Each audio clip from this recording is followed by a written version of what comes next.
आपण पाहत आहात आपल्या हक्काचे प्रतिध्वनी न्यूज। आमदार डॉक्टर सुरेशभाऊ खाडे यांच्या वाढदिवसानिमित्त श्री सद्गुरू बाळूमामा ट्रस्ट हॉस्पिटलला अत्याधुनिक रुग्णवाहिका प्रदान।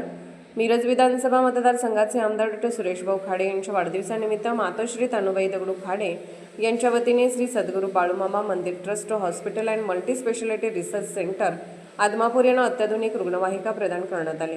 ग्रामीण भागातील रुग्णांना तातडीची व दर्जेदार आरोग्य सेवा उपलब्ध व्हावी, तसेच आपत्कालीन परिस्थितीत रुग्णांना वेळेवर उपचार मिळावेत या सामाजिक बांधिलकीतून हा उपक्रम राबवण्यात आला। नव्याने उपलब्ध झालेल्या रुग्णवाहिकेमुळे परिसरातील नागरिकांना मोठा दिलासा मिळणार असून हॉस्पिटलच्या आरोग्य सेवेला अधिक बळकटी मिळणार आहे।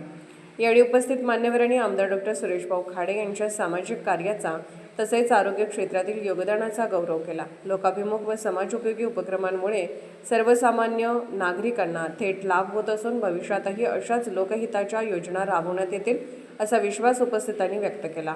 या कार्यक्रमात सुमनताई खाडे, सुशांतदादा खाडे, वसंतराव खोत, सागर वडगावे, वैभवदादा नलावडे, अमित कांबळे, चंद्रकांत सरगन, वैभव यमगर यांच्यासह विविध क्षेत्रातील मान्यवर, ट्रस्टचे पदाधिकारी, वैद्यकीय अधिकारी, सामाजिक कार्यकर्ते आणि नागरिक मोठ्या संख्येने उपस्थित होते। रुग्णसेवेला प्राधान्य देत वाढदिवसानिमित्त रुग्णवाहिका भेट देण्याच्या या उपक्रमाचे परिसरातून स्वागत होत असून सामाजिक बांधिलकी जपणारा हा उपक्रम म्हणून त्याची विशेष दखल घेतली जात आहे। आपण पाहत आहात प्रतिध्वनी चॅनल। अशाच बातम्या पाहण्यासाठी आमच्या चॅनलला सबस्क्राइब करा आणि बेल आयकॉनवर क्लिक करा।